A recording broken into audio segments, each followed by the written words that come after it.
let's continue. High society scandal, changing to cloudy with the possibility of bargains galore, replied the lady. Her papier-mâché head being made of paste and newsprint, she always spoke in scraps of news and advertising, in whatever order they came to mind. Bucket seeks, remarked the gentleman next to her. Power steering optional. Government falls! The mouse child was still thinking of what the elephant had said before. What happens when they buy you? He asked her. That, of course, is outside my experience, said the elephant. But I should think that one simply goes out into the world and does whatever one does. One dances or balances a ball, as the case may be. The child remembered the bitter wind that had blown in through the door, and the great staring face of the tramp at the window with the grey winter sky behind him. Now that was a silent darkness beyond the street lamp and the white flakes falling. The dollhouse was bright and warm, the teapot gleamed upon the dazzling cloth. I don't want to go out into the world, he said. Obviously the child isn't being properly brought up, said the elephant to the gentleman doll nearest to her. But then how could he be, poor thing, without a mother's guidance? Prices slashed, said the gentleman. Everything must go. You're quite right, said the elephant. Everything must, in one way or another, go. One does what one is wound to do. Wound because of clockwork. It is expected of me that I walk up and down in front of my house, as it is expected of you to drink tea. And it is expected of this young mouse that he go out into the world with his father and dance in a circle. But I don't want to, said the mouse child, and he began to cry. It was an odd, tiny little rasping sound, and father and son both rattled with it. There, there, said the father, don't cry, please don't. Toys all around the shop were listening. He'd better stop that, they said.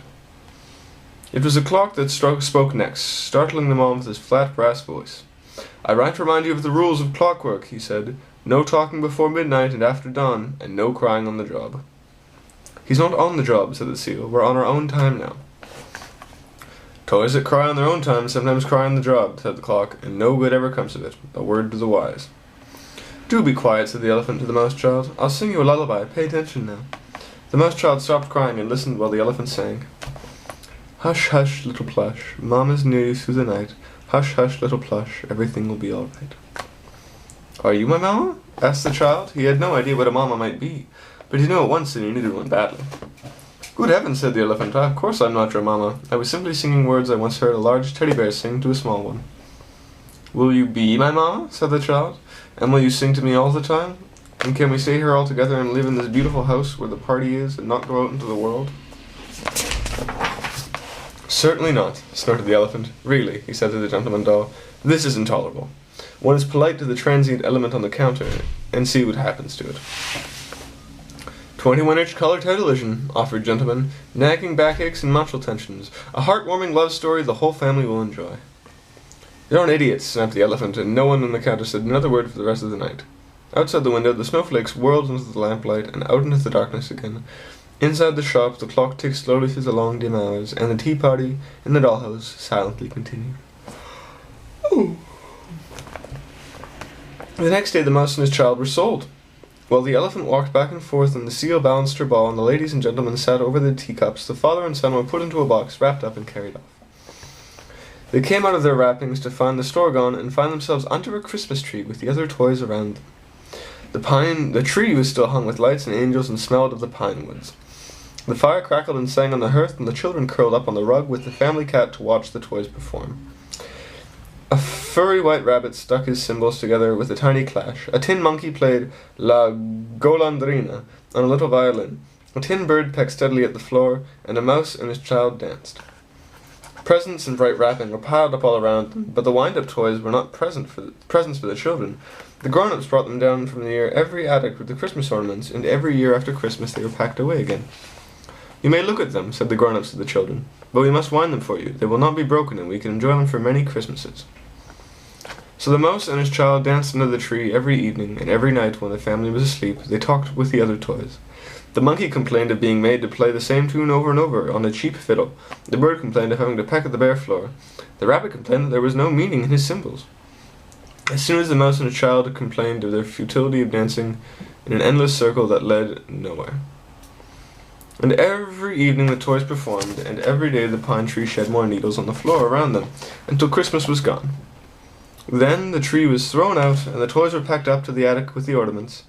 They lay jumbled in a box together in the warm, sharp, dry smell of the attic beams and the dim light of the clouded cobweb windows. Through long days and nights they listened to the rain on the roof and the wind in the trees, and the sound of the living room clocks striking midnight could not reach them. They never had the permission to speak at all, and they lay in silence under another year had passed, and they stood once more beneath the tree. So it was that 4 Christmases came and went until there came a 5th Christmas that was different from the others. Wind-up toys are for us, said the children as they lay on the rug by the fire and leaned their cheeks on the hands. When the mouse and his father wound up, he danced in a circle as he always did, swinging the child up and down. The room, the tree, the faces, the firelight whirled past the child as always, but this time he saw something new. Among the other presents stood a dollhouse, a little one-room affair with a red brick pattern printed on the fiberboard walls. As the mouse child danced with his father, he looked through the dollhouse window and saw a very small teddy bear and a pink china baby doll sitting on the table on which a tea set was sitting, bigger than both of them. Around the table, around and around, the mouse child danced, rising and falling as his father swung him up and down, while the little tea party in the window circled past him. How far away that other dollhouse seemed now, how far away that other tea party with its elegant ladies and gentlemen and the elephant he had wanted for a mamma. The mouse child was on the job, and he knew it, but he began to cry. No one noticed his outburst but the family cat. She had grown used to mechanical toys and no longer paid any attention to them, but the strange little sound of the mouse child sobbing started and upset her. She dabbed at the toy, arched her back, jumped suddenly sideways, leaping onto the table, knocked over a heavy vase of flowers. It fell with a crash, landing squarely on the mouse and his child. The vase was shattered to bits, and the toy was smashed.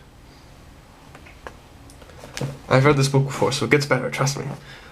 But I'll keep reading more tomorrow. I love you, Christy. Sleep well, Q-Cam, Fondalama, Carrie Ann, and I'll talk to you very soon. I love you, Christy. Good night.